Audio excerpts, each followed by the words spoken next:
بسم اللہ الرحمن الرحیم۔ شروع اللہ کا نام لے کر جو بڑا مہربان نہایت رحم والا ہے۔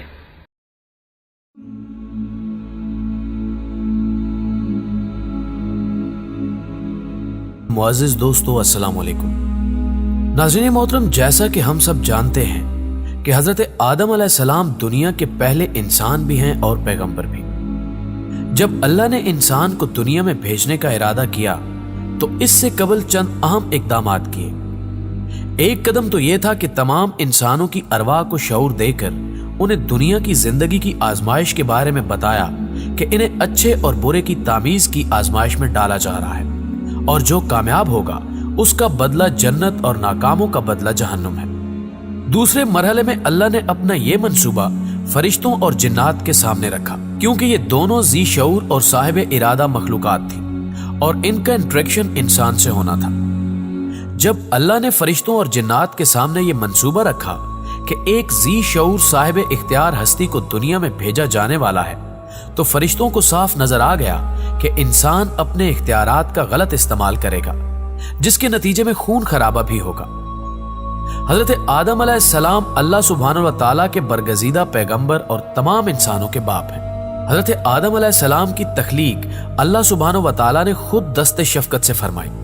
اس حوالے سے اللہ پاک سورہ بقرہ آیت نمبر 30 سے 33 میں بیان کرتے ہوئے فرما رہا ہے، اور جب تمہارے رب نے فرشتوں سے فرمایا میں زمین میں اپنا نائب بنانے والا ہوں، بولے کیا اسے نائب کرے گا جو زمین میں فساد پھیلائے گا اور خون ریزیاں کرے گا، اور ہم تجھے سراہتے ہوئے تیری تسبیح کرتے اور تیری پاکی بولتے ہیں۔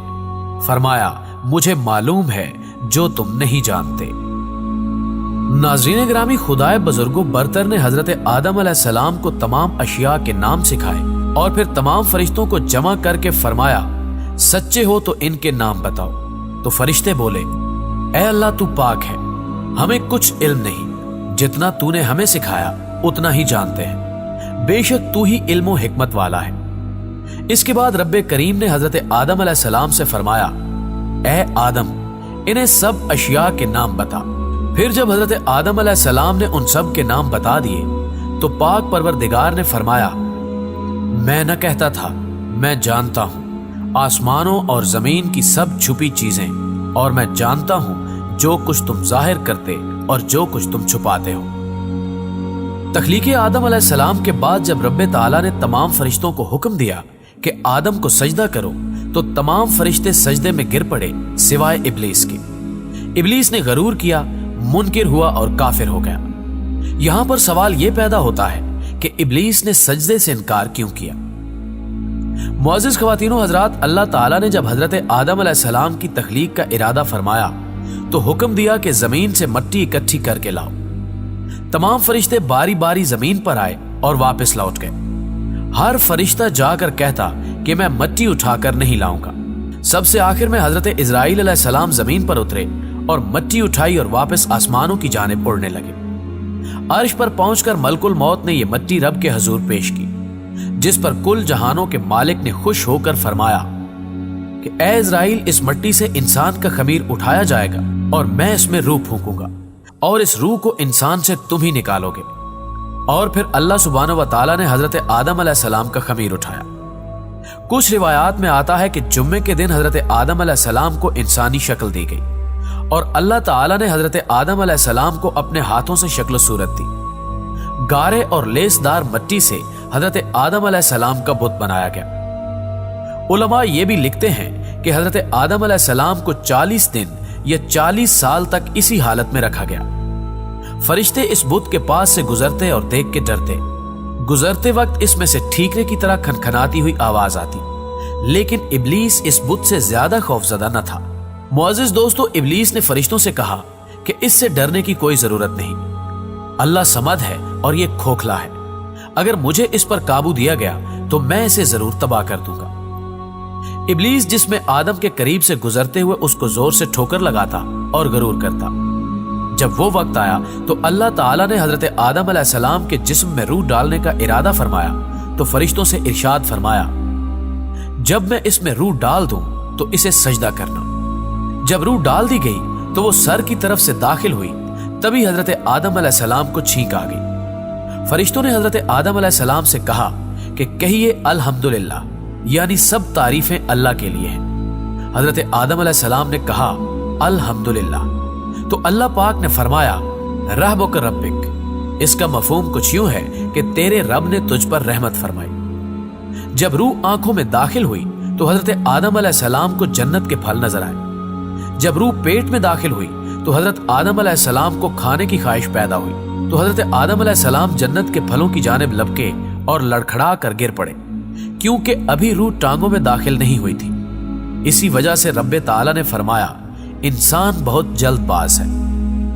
नाज़रीन गिरामी, फरिश्ते हजरत आदम अलैहिस्सलाम की तख्लीक के बारे में मजीद मालूमात और हिकमत जानने के ख्वाहिशमंद थे। इसीलिए उन्होंने अल्लाह ताला से अर्ज की, क्या तू ऐसे शख्स को नायब बनाना चाहता है जो खराबियां करे और किश्तो खून करता फिरे?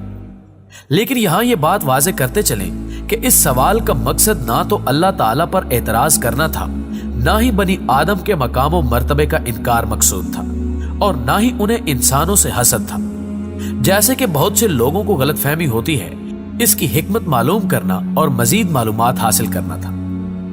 इस हवाले से कतादा रहमतुल्लाह अलैह ने फरमाया, फरिश्तों को मालूम था कि यह सूरत हाल पेश आने वाली है, क्योंकि उन्होंने हजरत आदम अलैहिस्सलाम से पहले जमीन में आबाद मखलूकात यानी जिन्नात के हालात देखे थे। हजरत अब्दुल्ला बिन अब्बास रहमतुल्लाह ने फरमाया, जिन्नात हजरत आदम अलैहिस्सलाम से तकरीबन 2000 साल कबल जमीन पर आबाद हुए थे। उन्होंने कत्लो गारत की तो अल्लाह ताला ने फरिश्तों का लश्कर भेज दिया, जिन्होंने इन फसादी जिन्नों को समंदर के दूर दराज जजीरों की तरफ धकेल दिया। जब अल्लाह ने फरिश्तों को हजरत आदम अलैहिस्सलाम को सजदा करने का कहा तो सब फरिश्तों ने सजदा किया सिवाय इब्लीस के। इब्लीस ने सजदा करने से इनकार कर दिया, तो अल्लाह ताला ने उसे अपने दरबार से निकाल दिया और धुतकार दिया और उस पर लानत डालकर शैतान मरदूद बनाकर जमीन पर उतार दिया। हजरत अबू मूसा अशरी से रिवायत है कि हजूर सल्लल्लाहु अलैहि वसल्लम ने फरमाया कि अल्लाह ताला ने हजरत आदम अलैहिस्सलाम को जमीन की जमा की हुई मुट्ठी भर खाक से पैदा किया। हजरत आदम अलैहिस्सलाम की औलाद भी तरह तरह की मिट्टी के मुताबिक पैदा हुई। इनमें स्याह फाम भी हैं, सफेद फाम और सुर्ख भी, और इनमें दरमियानी रंगों के तरह भी। नाज़रीन गिरामी, यहां हम इस मजमून की निशानदही करना भी जरूरी समझते हैं कि तख्लीक इंसानियत का मकसद क्या है। इंसान की तख्लीक का मकसद खालिक़े कायनात ने अपनी इबादत बयान किया है। इरशाद रब्बानी का मफहूम है, और मैंने जिन्नों और इंसानों को इसलिए पैदा किया है कि वो मेरी इबादत करें। अल्लामा इब्ने कसीर रहमतुल्लाह अपनी किताब तफसीर मज़री में इस आया मुबारका की वजाहत में लिखते हैं कि अल्लाह फरमाता है, मैंने जिन्नों और इंसानों को अपनी किसी जरूरत के लिए पैदा नहीं किया, बल्कि सिर्फ इसलिए कि इनके नफे के लिए अपनी इबादत का हुक्म दूं। वो खुशी नाखुशी मेरे माबूदे बरहक होने का इकरार करें, मुझे पहचाने। इस ज़िमन में एक हदीस कुदसी है कि ऐ इब्ने आदम, मेरी इबादत के लिए फारिग हो जा, मैं तेरा सीना तवंगरी से पुर कर दूंगा और तेरी फकीरी रोक दूंगा, और अगर तूने ऐसा ना किया तो मैं तेरे सीने को अशगाल से भर दूंगा और तेरी फकीरी को हरगिज बंद ना करूंगा। नाज़रीन गिरामी, इबादत के लुग़वी मानी गायत दर्जा इज्ज़ो तज़ल्लुल के हैं। अल्लामा ज़मख़शरी रहमतुल्लाह अलैह लफ्ज़ इबादत की वजाहत करते हुए लिखते हैं, वो रास्ता जो आमदो रफ्त की कसरत से पामाल हो गया हो। इबादत की मुस्तहिक भी वही जात हो सकती है जो बेहद साहिब अफजालो इनाम हो, और ऐसी जात सिर्फ जाते इलाही है। इसीलिए फरमाया, अल्लाह के सिवा किसी की इबादत ना करो। बंदगी और इताअत और अल्लाह ताला के हर हुक्म के सामने, खा उसकी इल्लत समझ में आए या ना आए, बगैर किसी हीले हुज्जत के सर झुका देने का नाम इबादत है। इमाम राजी रहमतुल्लाह अलैह ने तफसीर कबीर में फरमाया है कि सारी इबादतों का खुलासा सिर्फ दो चीजें हैं, एक अम्र इलाही की ताजीम, दूसरे खल्कुल्लाह पर शफकत यानी हकूकुल्लाह और हकूकुल इबाद की अदायगी। अल्लाह की तमाम मखलूकात में जिन्नों इंसी ऐसी दो जिम्मेदार हस्तियां हैं जिनके अंदर खैर और शर का मादा रख दिया गया है। इसके बरक्स फरिश्ते इब्तिला और आजमाइश से आरी हैं, जबकि हैवानात इख्तियार और इरादा से तही दस्त हैं, सिवाय इसके कि खुराक और अफजाइश नस्ल का जबली शऊर उनके पास होता है। पूरी तरह शऊरी इदराक और इस्तिदात इल्म की सलाहियतों का फहमो शऊर जिन्हों इंसी को देकर दुनिया में भेजा गया है। समात व बिसारत और इख्तियार व इरादे की आजादी मुहैया करके इन दोनों मखलूकात को अपने खालिक व मालिक के रूबरू अपने अफकार और अफाल के लिए मुकल्लिफ बनाया गया है। चुनाचे अपनी जात की तकमील और अल्लाह का मतलूब इंसान बनने के लिए लाजमी है कि वो इस दुनिया के हर शोबा जिंदगी में इबादत की राह इख्तियार करें। कहीं भी इनके पाए इस्तकलाल में लर्जिश ना आए और अब्दो माबूद के ताल्लुक में रखना अंदाजी ना हो। मकाम अब्दियत इंसान को अपने किरदार की बुलंदी और रूहानी सकून का मौका फराहम करती है और अब्दियत की रूह जितनी मजमल होती जाएगी इसकी तकमीले जात तशने काम रहेगी। नाज़रीन गिरामी, वीडियो की तवालत की वजह से आज इस मौजू को समेटते हुए यही इख्तिताम करते हैं। जल्द ही इस सिलसिले की एक और वीडियो आप दोस्तों की खिदमत में पेश की जाएगी। वीडियो पसंद आने की सूरत में इसे लाइक कीजिए और इस्लामिक वीडियोस तसलसल से देखने के लिए हमारे इस चैनल को सब्सक्राइब करते हुए साथ मौजूद घंटी के बटन को दबाना हरगिज़ मत भूलिएगा। आज की वीडियो में बस इतना ही। अगली वीडियो तक के लिए अल्लाह निगहबान।